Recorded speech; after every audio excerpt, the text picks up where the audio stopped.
Season 1, Episode 4, Reclaiming Loud. You know, people have been saying, "Oh, Petula," to me my whole life. Sometimes it was affectionate. Sometimes it was amused. Sometimes it was exasperated. Sometimes it was a little annoyed and irritated, or a lot annoyed and irritated. Like I just said something too real for the moment we were in. It wasn't always praise, but it always meant they heard me. And now I've decided to give that phrase a home. This is O Petula, a short podcast about long, layered truths. Let's get into it. A bit about my background. My father hated loudness. In our house, there was no booming music, no yelling, no play fighting, no real fighting. No slamming doors. We didn't shout across rooms or through the house or laugh too loud or hard or starting over. A little bit about me and my upbringing. My father hated loudness. In our house, there was no booming music, no yelling, no play fighting, no slamming doors. We didn't shout across rooms or through the house. Everything was calm, quiet, controlled. At the time, I thought it was just his personality, orderly, particular, kind of formal. But as I got older, I realized it was more than that. My father didn't just value quiet. He feared what loudness could cost us. Because when you're black, loud isn't just a volume setting. It's a stereotype. It's a judgment. Sometimes it's a risk. There's data that connects noise and danger. A 2022 study in the journal Environmental International found that urban neighborhoods with higher average noise levels, especially from traffic and ambient human activity, also reported higher rates of violent crime. Other studies have shown that sound pollution can lead to chronic stress, sleep disruption, and even cardiovascular issues. We know this. It's part of why suburbs are prized by some for their stillness, why peace and quiet is a selling point, and why people with money often pay for silence. But those studies rarely ask, what kind of noise are we talking about, or what noise is being measured or policed? Because noise is also cultural and subjective. A backyard cookout is noise to some and a celebration to others. A church tambourine is holy to one person and irritating to somebody else.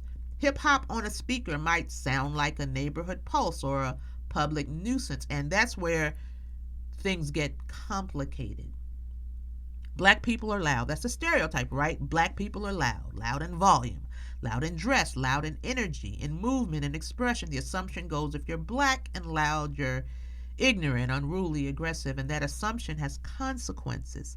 So my father, like a lot of black men of his generation, taught me to be the opposite, taught me to be soft-spoken, measured, respectable. Don't be loud, he'd say. They already think less of you. Don't give them another reason. They, of course, being white people or the world or anyone who held power over me, over us. And so I learned to shrink my voice in public, literally. I learned to read a room before I entered it. I learned to measure my tone like currency, even my laughter, especially my laughter. Respectability politics is often described in terms of clothes or speech or posture. But it has a soundtrack too, and sometimes that soundtrack is silence. There's a reason keeping your voice down feels instinctual in certain spaces. There's a reason a black woman yelling is perceived as a threat while a white woman yelling is a sitcom punchline. There's a reason we learned early on to code switch, not just in how we spoke, but how loudly we spoke, and it kept us alive or employed or out of trouble, but it also robbed us of something. Because it's not just discomfort, it's fear. There's a really real present fear that being too loud, too expressive, too noticeable, let's call it what it is, too black sometimes will cost you something. The job, the promotion, the housing application, the date, the benefit of the doubt. Sometimes I've caught myself mid-sentence, especially when I was younger, lowering my voice, not because the moment called for it, but because I was afraid someone would hear me wrong, that they would read my tone instead of my words, that they'd call it attitude or aggression or unprofessional. It's like there was a reflex built into me by my dad, a constant internal monitor. And that reflex I now understand is a side effect of growing up with fear dressed up as discipline, which is something a lot of Black people experience. There's another layer to this, and it's personal. In my younger years, I experienced domestic violence in a couple of relationships. More on that in future episodes. And every one of those situations began the same way, with yelling, with a raised voice, with sound used as a threat.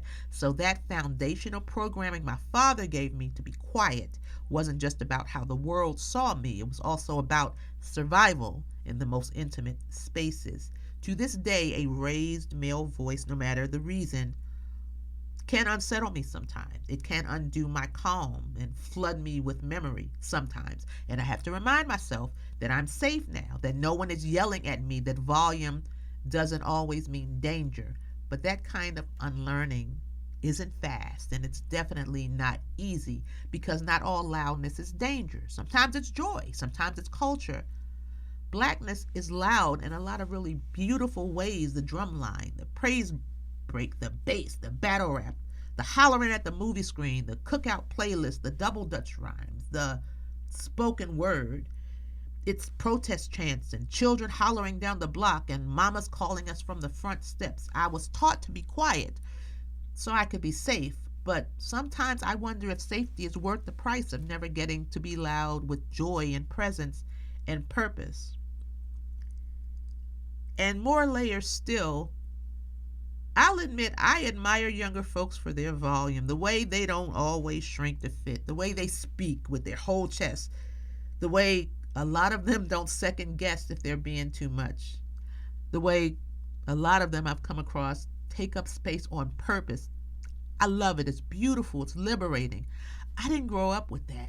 To this day, my default setting is kind of low, not whisper low, but low enough that you might need to lean in a little. It's higher now than it used to be, but it's still the result of years of programming, years of believing quiet meant worthy, polite, safe. Even when I was raising my own kids, I had to remind myself constantly that I didn't want a quiet house like the one I grew up in. I wanted a lively one, a laughing one, a music playing, joke telling, shout from the hallway kind of house. But the deep programming is hard.